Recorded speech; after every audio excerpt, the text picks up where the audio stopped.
দেখেন দেশি হাঁস, চীনা হাঁস, প্রায় ছোট পরিসরে একটা খাবার করছে।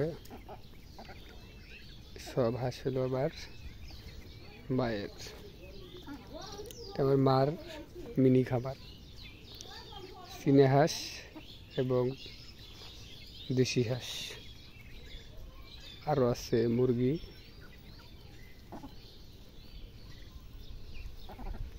তো দেখাই মুরগির বাচ্চা সহ, দেখেন গাইস বয়স। এই যে মুরগির বাচ্চা সহ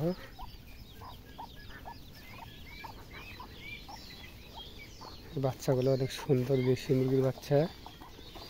12-13টা বাচ্চা আছে, ওই যে সব জায়গা থেকে 12-13টা বাচ্চা আছে।